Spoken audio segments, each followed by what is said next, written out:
Welcome to the Disney Parks Podcast with your hosts, Tony Casanova from DisneyByTheNumbers.com and Krista Joy from DisneyWays.com. Keep your hands, arms, feet, and legs inside the podcast at all times. And get ready for the Disney Parks Podcast. Hello and welcome to the Disney Parks Podcast. Thank you for tuning in today. We are so excited because we have a very special guest with us today. She is a media network builder, a writer, speaker, consultant, and an owner at the DisneyFoodBlog.com. And she's been recommended and interviewed by several local and national media outlets, major network television stations in Orlando and Tampa Bay. AJ Wolf, thank you so much for coming on. Welcome to the show. Thanks for having me, guys. I appreciate it. It's good to be here. All right. It's always nice having you on, AJ. I think the stuff that you do for food is epic. It really is. Tony. It brings food to a whole new level. I think everything you do is epic. No, that's not true. You're like one of my favorite people in the world. All right. We're going to talk about some of the best things that you can get at Epcot. At the Epic Food and Wine Festival. At the Epcot Food and Wine Festival. Yeah. And I'm excited. This year it's 56 days, which I thought, wow, that's crazy. Right? Is it really 56 or is it 53? 53 days. 53? 53. Okay. You're giving them 3 extra, maybe next year. I'm sure they would take it in a heartbeat. Yeah. I'm waiting for this to become a year-round event. That's what I'm waiting for. It's on its way, right? I think they should actually build a 5th park that's just food. Like, everything has something to do with food. I think that would be great. I gotta tell you, the Puerto Rico booth is almost like its own park. They've got so much going on over there. It's beautiful, and it looks permanent. They're going to be using that thing for a long time, I think so. Puerto Rico is really good this year. And, you know, a lot of these booths do look permanent. The Brazil booth is new this year. And they've got a whole seating area. I mean, it looks like its own little island over there. And it always boggles my mind that they just take these booths in the back every year. And, you know, they bring them these days they're bringing them back out for flower and garden. A lot of the booths they reuse for flower and garden. But, you know, they just stick them out. If you get the chance to ride around backstage in Epcot, you just see them all lined up. They're just sitting back there. And but it really does seem like they're permanent, don't they? Because they build them up so much. Right. Yep. Yeah, they're getting very elaborate. It's awesome. Yeah, they sure are. So let me ask you this, though, AJ. Do you think this premium food and wine package is worth the money? We did review it. One of our staffers in Orlando reviewed it. And, you know, like everything Disney related, is it worth the money really depends on you and your family and how you travel and how you're doing your Disney trip. And so if you love the Food and Wine Festival, you don't want to wait in lines. You want to experience as much of the festival as possible. And you also want to do that late nights live event that's brand new this year, then it's probably worth the money because you get a bunch of stuff in your room too. You get the bottle of wine and the wine glass and a bunch of other stuff. So, you know, plus you get that magic band, which, you know, could cost you upwards of $25 if you could actually buy it anywhere, which you can't. So there's actually a lot to be said for the premium package this year. I'm usually not a big fan of Disney's VIP packages and stuff because I don't ever want everything they're including. But when it comes to this particular one, there's very little in the package that I would not want or would throw away. And so I really do think that it's worth it, even though it's, you know, it's $200 a person, which is very pricey. But if you want to do the festival with no lines, you can't put a price on your time. So if you want to skip all the lines and just have people bring you the food and you eat it and then you get to go ride whatever rides you want, I'm a big fan of saving myself time, especially in Disney World. So I guess my only they're only limited to Monday to Thursday, not Friday, Saturday, or Sunday. And I was like, well, if they would do it on the weekend, I'd go stay in a resort for the weekend and then go have somebody fetch me food.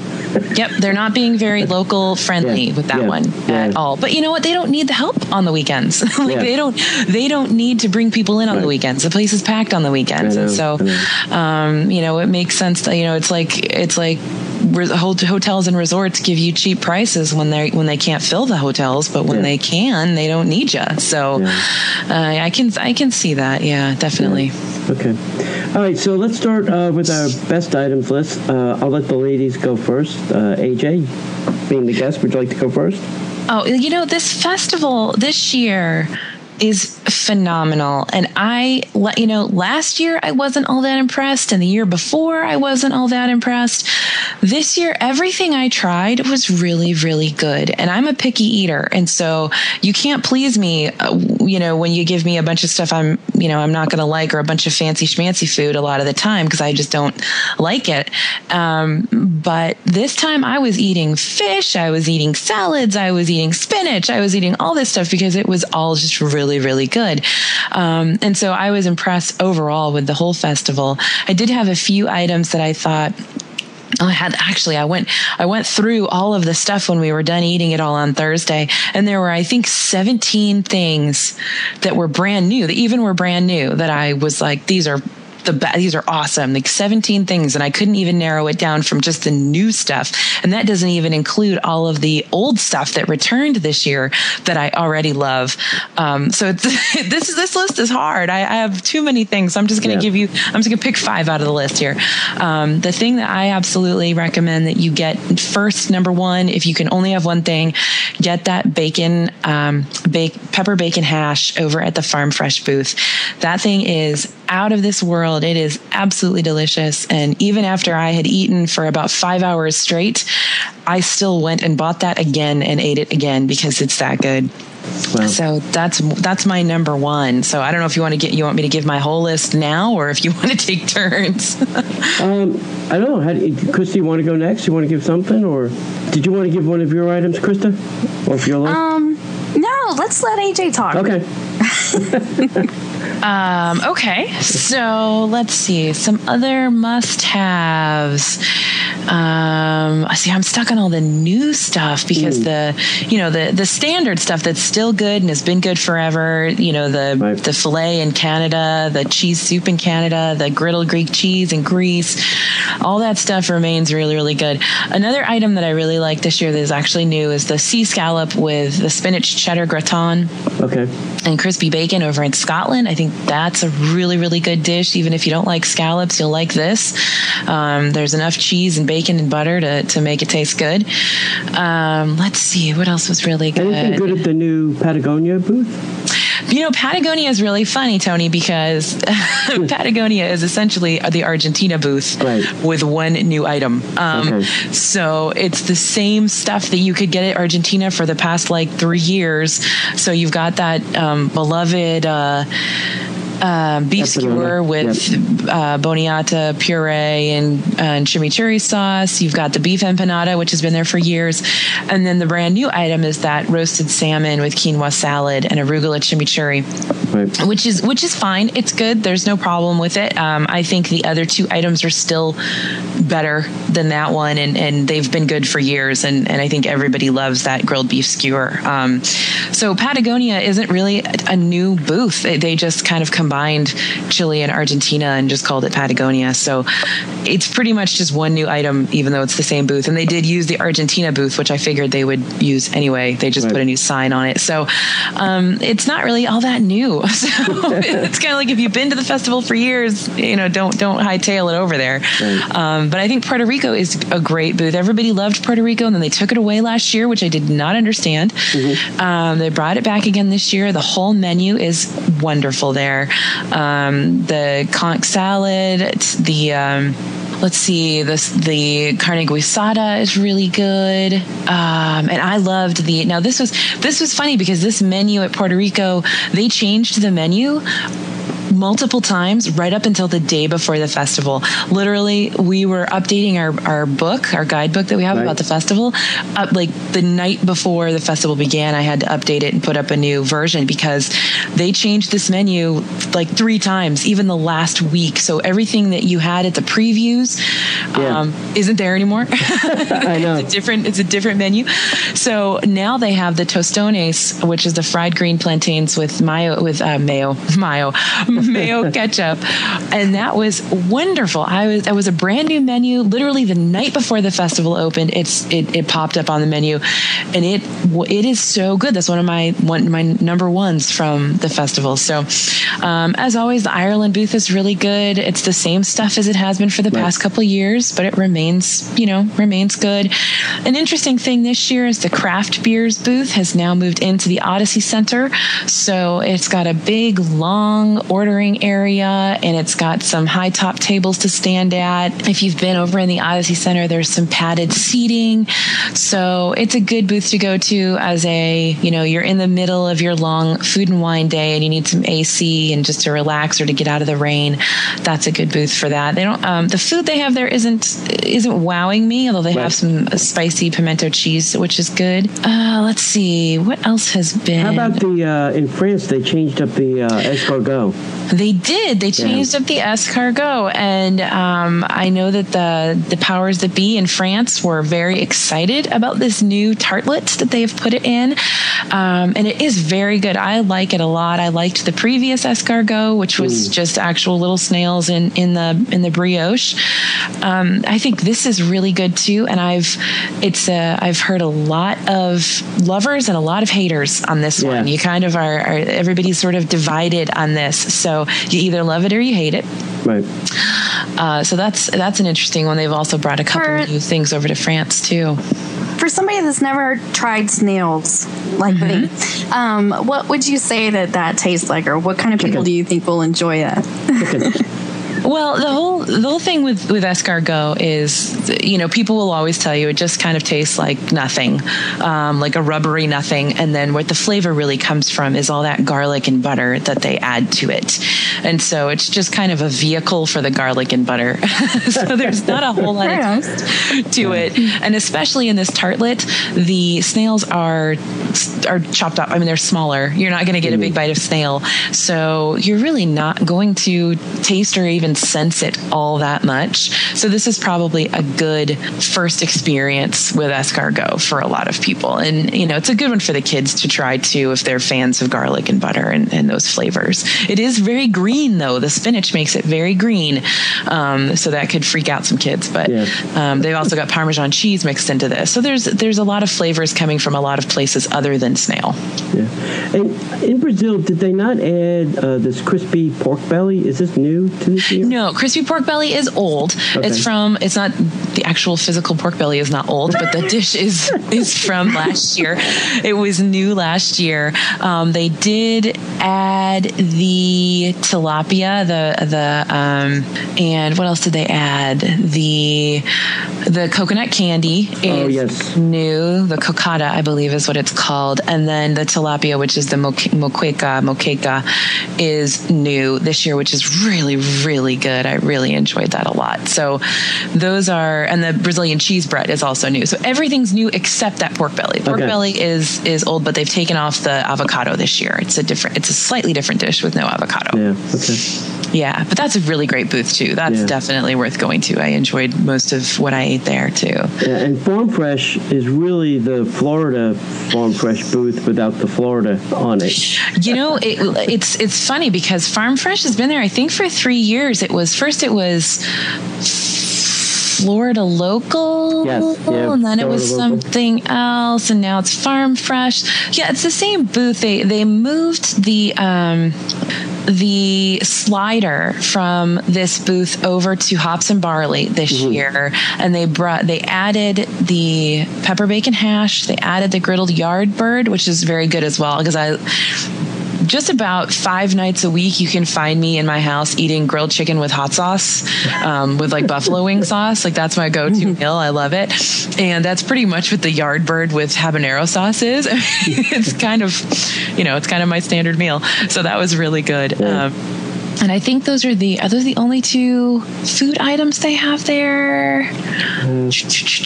They've got a bunch of drinks. They've got the key lime and key lime wine again, a bunch of local beers. But that's a good booth too. That's definitely a recommended booth. Yeah. So the 2 booths that they say are quote unquote new this year are not really at all new. So just renamed, rebranded, changed up. Just rebranded, exactly. So they're not really new. But I would say if you're going and you want to try the new booths, I would go to Brazil and Puerto Rico, because those are both very, very different from what they've ever been, and so those are good ones to try.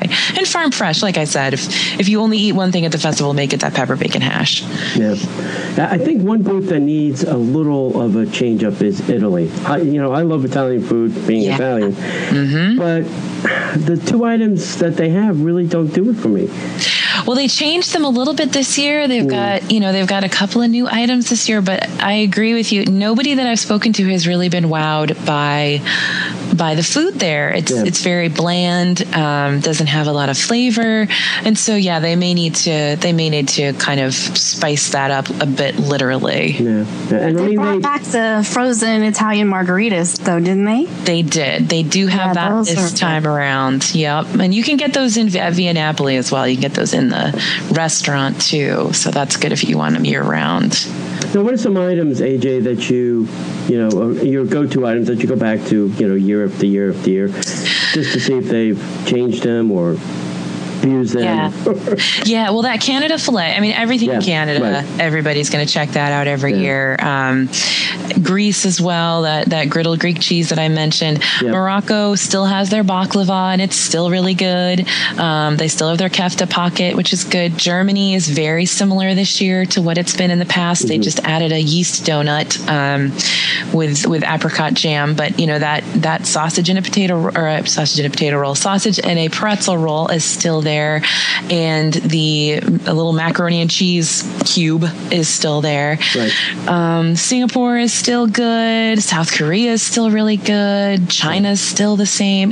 They're all bringing back a lot of the same stuff. A lot of people love Australia with that grilled lamb chop, with the potato crunchies. So they're all returning for a reason, because they're good and people like them. Something that's making some waves this year is the new pierogi over in Poland.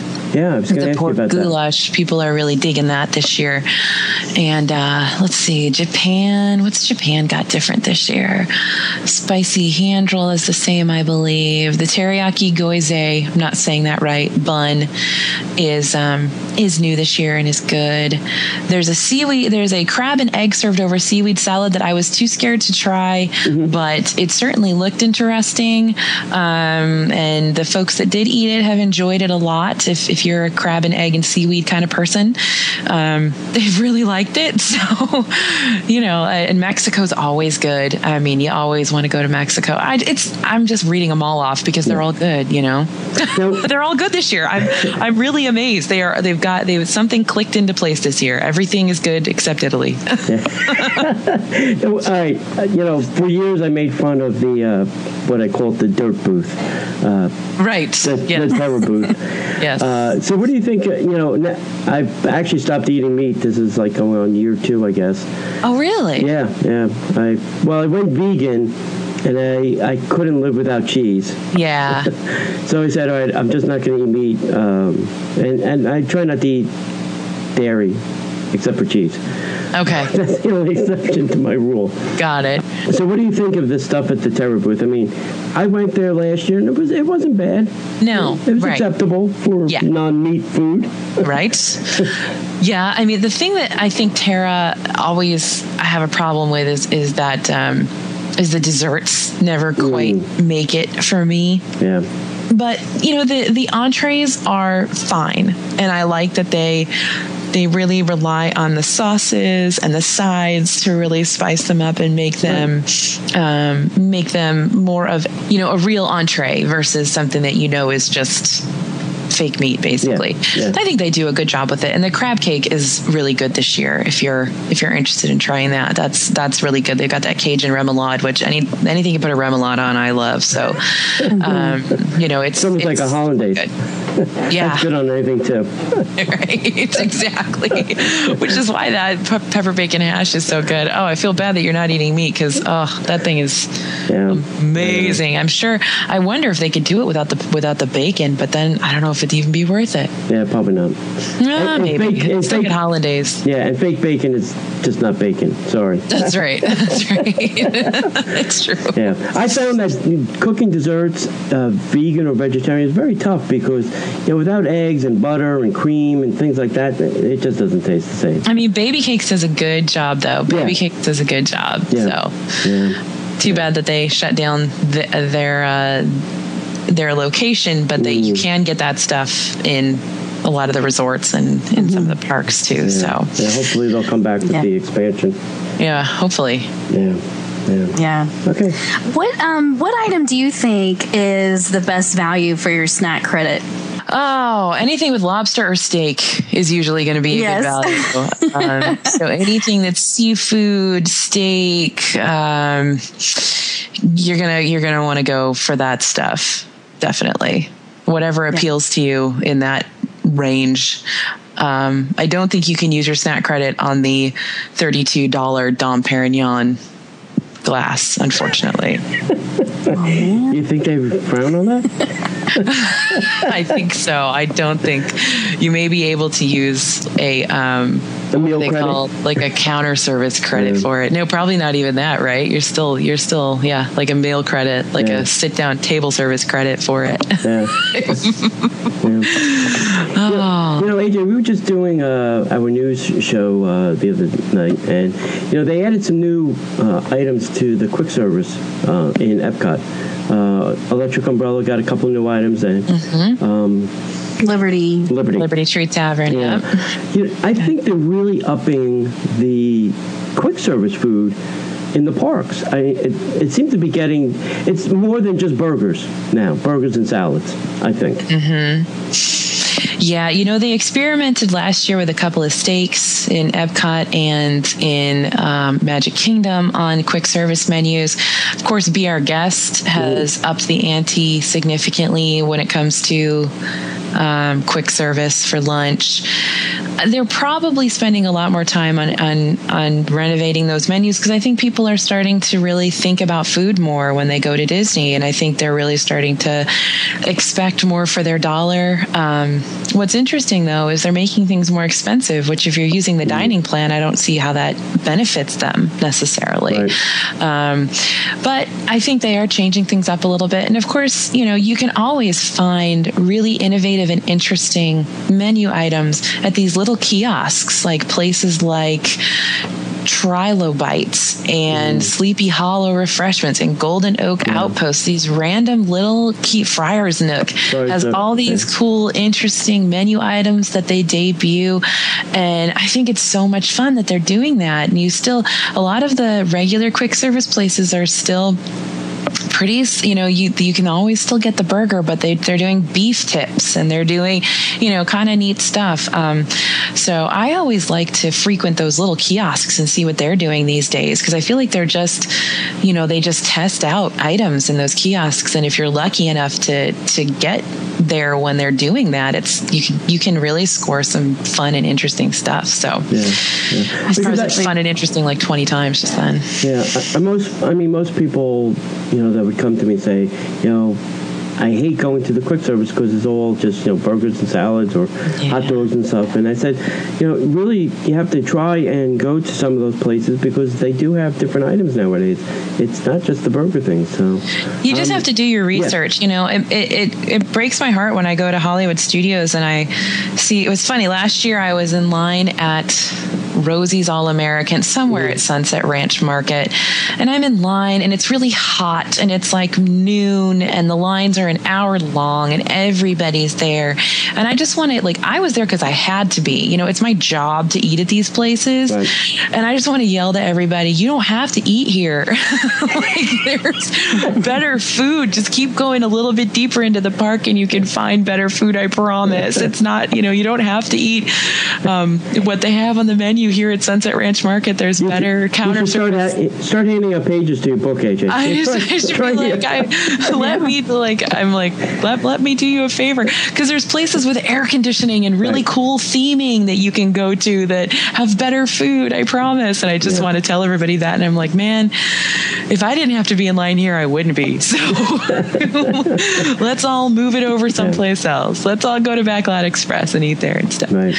Yeah. Well, that's why I'm so thankful for your site, and because you bring out the things that, like, a person like me would probably just walk right past if I didn't know it was there, and I didn't have this beautiful picture on my computer that, you know, the Disney food blog posted. I would never even know to look for that. So what you do is really important, especially not only to the people that just visit on occasion, but also to the locals too, because we get to be kept up to date on, oh, there's something new to try. Let's go check it out. So it's fun. That's awesome. That makes me feel so good, because you always want to know if what you're doing is helping people and actually making an impact, and you know, letting people save some money and not waste their, you know, nobody wants to go and spend as much as they're spending on a hotel on food that's bad. Right. And so it's just like, I'm trying to say, here, this is better.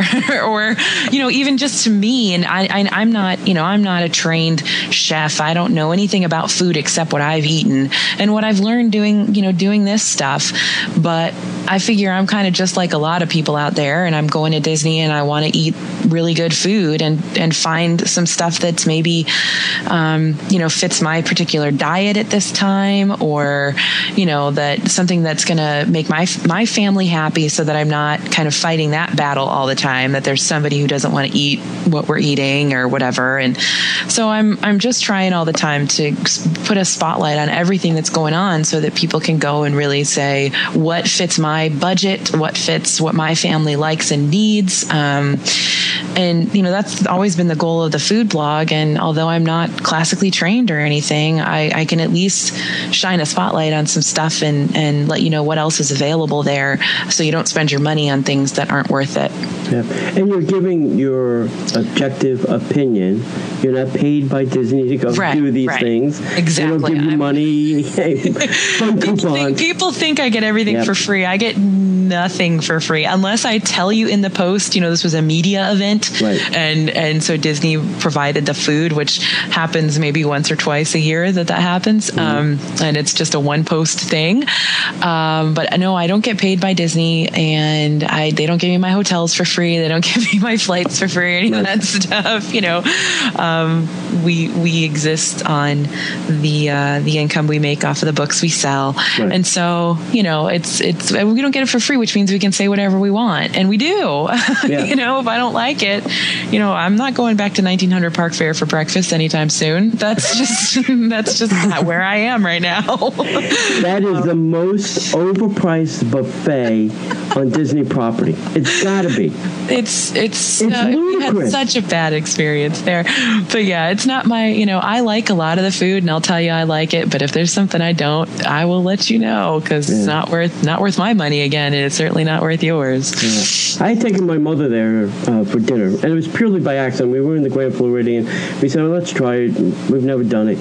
I was like, oh my God, this is $75 for dinner. I don't know if I could eat $75 worth of food. Yeah. How do you eat $75 worth of food? You can't. Yeah, I don't know, Tony. That's unbelievable. I mean, to say, can I have the salmon to go, please? The whole salmon. Just the whole salmon to go. Don't forget, though, you're paying for the characters as well. Yeah. You're paying for the characters. You're paying to see Prince Charming, who you're never going to see other than there. But I still don't. I'm not going back there anytime soon. Yeah. I did not have a good time. AJ, tell everybody about all your books. I know you have one out for the Food and Wine Festival, but I know you probably have some other ones coming and some other ones that you can talk about. So, well, we've got, I believe, 6 or 7 books now. If you go to DF dfbstore.com. You can see all of them. They're all really, really in-depth, full-color guidebooks, lots of photographs that help you plan your Disney trip and help you plan what food makes the most sense for you. We have the holiday guide out that covers all of the holiday events, even if they're not food related. We cover everything holiday in Disney World in that guide, and they're all just really, really, I think useful and helpful. I actually go and read them again before I go. We update them every year, so they're very up to date. dfbstore.com and check them out, and we love doing them. And my tip is put it on your smartphone, because you can use them in the park, because that's what I do with your food and wine guide for the... Oh, perfect. Yeah. That's awesome. And that's the best way to, look at the booths, see what's, that booth's coming up, let's go see what they have. If I want to go over there or head some other direction. So that's really the best way to do it. Bring them with you because they're portable. Yep. You don't have to print them out. You can leave them on your phone. Put them on your phone, your iPad, whatever you bring with you, and then just scroll through them as you're walking around. They're super useful. I check that stuff all the time. Yeah. And you do have whether they're glued and the price. Mm-hmm. Yeah. So even if you're looking for those special diet things, AJ will help you out with that too. Absolutely. Yeah. So that if you're trying to find out, what's gluten at the next booth, it's all in the book. Mm-hmm. Yep. Yeah. And it just amazes me how you're able to stay current. There's so much out there, so much information. You must have an incredible team working with you. We have a great team. We have a lot of boots on the ground, and honestly, what helps us out so much too is when readers send us emails or send us tweets or Facebook messages that say, "Hey, AJ, I just saw this. Hey, my server just told me this, or I just checked this out." I can't tell you how much information and detail we get from our readers and from people who are there at the parks, because Disney changes things all the time. Menus change constantly. And so if we don't have, we consider everybody who reads the blog and reads the books part of our team, because when you're there, send us an email, send us a text message, send us something to let us know, hey, this has changed or this is updated, because don't ever assume that we already know it. We may not, and we can always use the help from everybody who can. That's how we've been able to do this for so many years, is readers sending us updates and notes, and hey, don't forget to check this out. This is brand new. We're here now and we just saw it. So useful, so helpful, and could not do it without all of those Facebook messages, tweets, and emails. Yeah, great. And AJ, everybody can find you at DisneyFoodBlog.com. They can find your Twitter, your Facebook, and all that kind of stuff at your website. Absolutely. Yes, sir. Now, we didn't hear any of your favorites, you guys. I feel really bad because I just talked the whole time. we'll post our favorites in the show notes. Everybody knows. When I start talking about that stuff, I can't stop.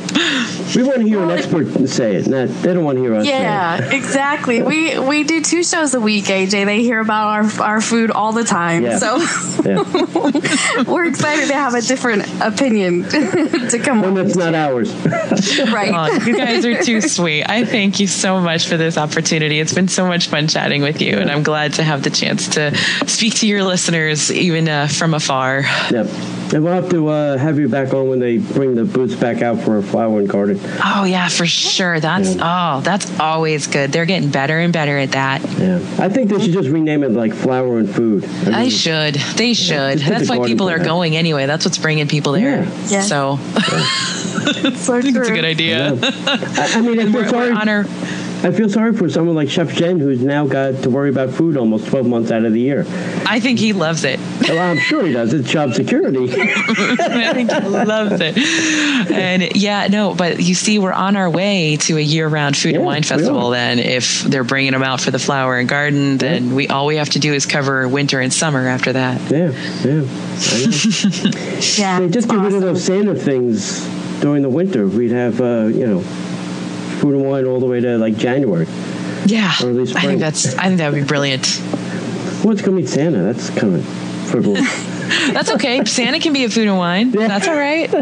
I got no problem with that. I love peppermint things, so that's fine. You come out with some peppermint things. And you've seen Santa. He doesn't shy away from a plate of food. Yeah, no, he doesn't. No. All right, AJ, I have to thank you very much for coming on and chit-chatting and talking to us with your expert opinion of food, because I love to hear somebody else's opinion about this besides mine. Awesome. I don't know if I'm an expert, but I sure do eat a lot of it, so I can tell you what I like. Yeah. That's great. Right. We loved having you. Thank you, everybody, for tuning in, and we'll see you in the parks. The Disney Parks Podcast is not affiliated with the Walt Disney Company. All Disney parks, attractions, lands, shows, event names, etc. are registered trademarks of the Walt Disney Company. Like a bolt out of the blue, fate steps in and sees you through.